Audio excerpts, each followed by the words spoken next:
iniharap ng naakusa, lumilitaw na ito'y pawang gawa-gawa lamang at walang katotohanan.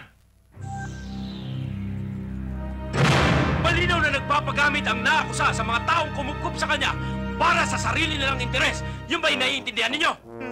Hindi! Anong hindi? Oo! Kaya ako lagi natatalo sa mga kaso ko dahil sa mga taong katulad ninyo. Papatayin ko kayo!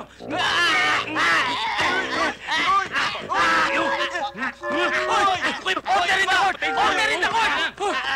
Tigilan niya! Papatayin ko kayo!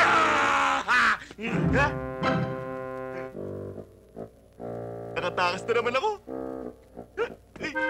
Ay! Hoy! Halika na! Halika na!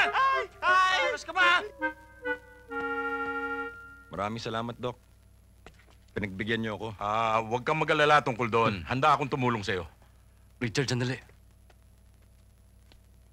Bakit mo ako dinala sa ganitong ospital? Puro baliwan tao dito. Wala na ba ibang lugar? Verano, pangsamantala lang ito. Dito, siguradong ligtas ka. Kung magkakaroon ka man ng problema, ito ang calling card ko. Tawagan mo ako anytime. Sige na. Dr. Villaluz. Si Verano, siya yung sinasabi ko sa'yo. Siya ang direktor ng ospital na ito. Siya ang bahala sa'yo. Huwag kang mag-alala dito, Verano. Ipanatag mo ang loob mo. Paano mapapanatag ang sarili ko? Sinabi ng puro baliwan tao. Bigyan mo lang ako ng ilang araw pa. Babalikan kita. Sa pagbabalik ko, siguradong burado na ang contact ni Brigante sa loob ng departamento namin. Sige na, Richard.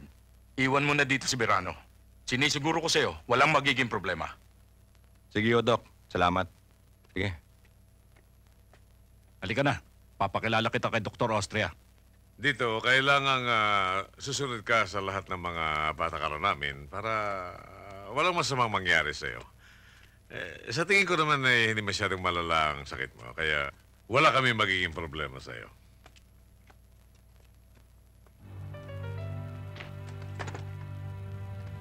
Come in.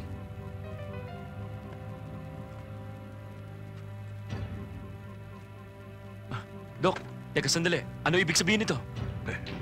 Wala sa usapan to. Uy, teka sandali. Bitiwan niyo ako! Bitiwan niyo ako! Ano ba? Sa mga Bitiwan niyo ako! katulad mo ay Bitiwan niyo ako! ito lamang ang tanging paraan.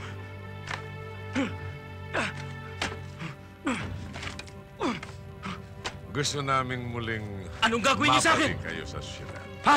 Minamahal namin at inaalagaan ng mga taong katulad mo. Wala akong alam sa sinasabi niyo. Relax ka lang, Verano. Ito'y para sa iyong kabutihan. Ha? Okay. Nurse, sige na. Teka sandali. Wala sa usapan to. Relax ka lamang. Okay.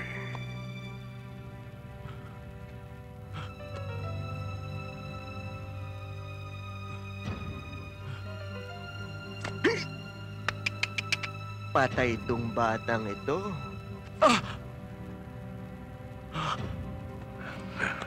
Errol. Maligayang paglalakbay.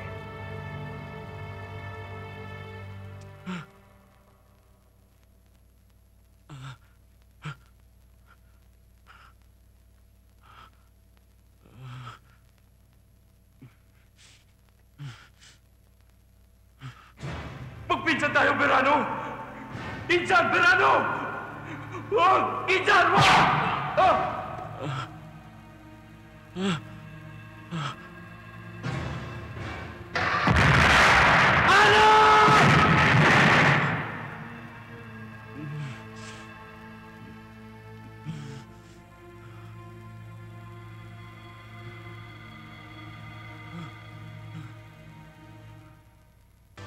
Mga kapatid, magpugay tayo sa magandang umaga na hatid ng maaliwalas na silahis araw.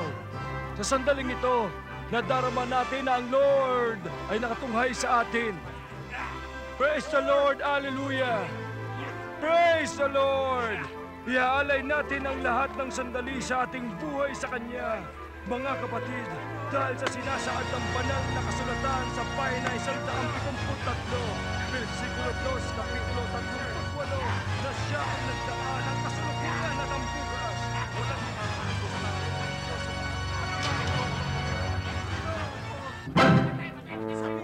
Ako nga pala si Tick Boy.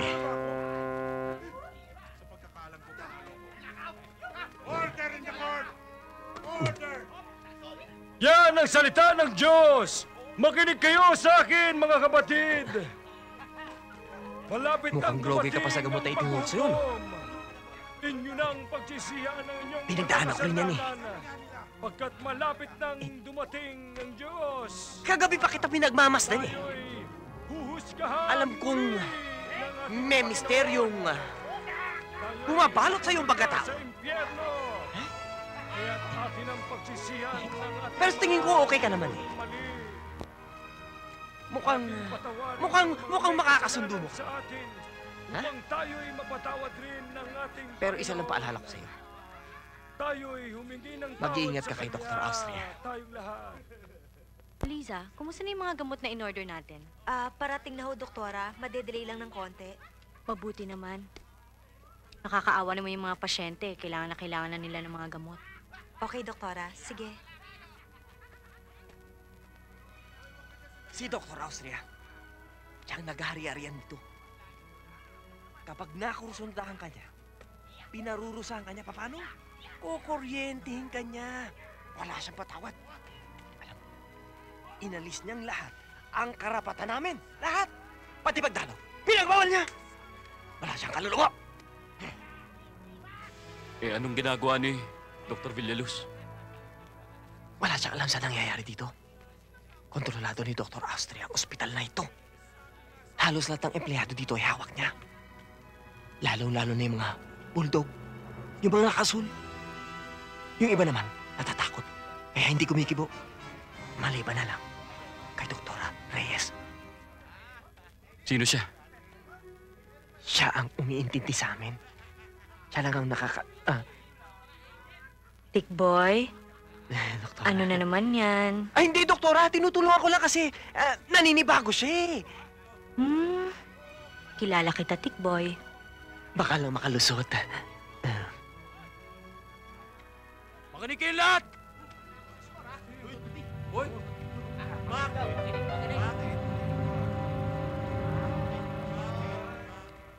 Good morning! Napakaganda ng umaga. Ngunit ang balita ang hindi maganda. Sapagkat ang ating minamahal na si Dr. Villaluz ay inatake sa puso. May sakit sa puso? Inihiling ko ang inyong panalangin sa kanyang maagang pagaling nang makasama natin siyang muli na naglilingkod sa inyo. At ito ang magandang balita sa inyo. Ako na ang magpapatakbo ng paggamutang ito at sa aking patakaran.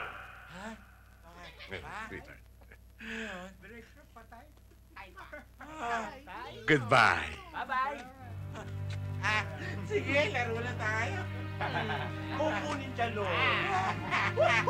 Kinakailangan bindisyonan ko na kayo ngayon, mga kapatid. Ako na nga ang director dito. Bakit hindi niyo muna hintayin magkaroon ng board meeting para maging legal ang appointment ninyong maging direktor ng hospital na to? Bakit pa? You are questioning my authority? Ako ang assistant ni Dr. Villaluz. Natural, ako ang magiging direktor. Paging Dr. Soriano, please proceed to your office. Paging Dr. Soriano, please proceed to your office.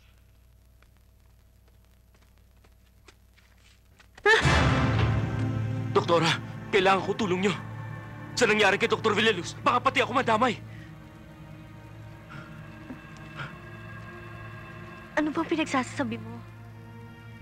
Doktora, wala akong diferensya. Si Dr. Villaluz nakakalam sino talaga ako. Wala ba siya nasabi tungkol sa akin bago siya inatake sa puso? Wala ba?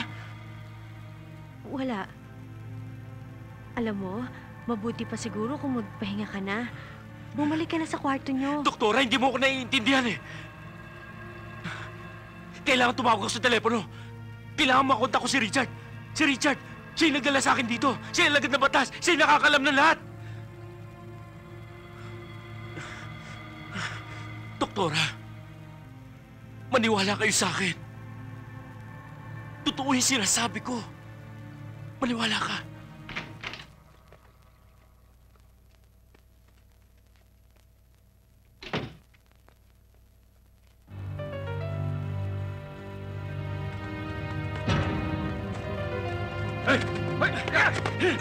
Doktora!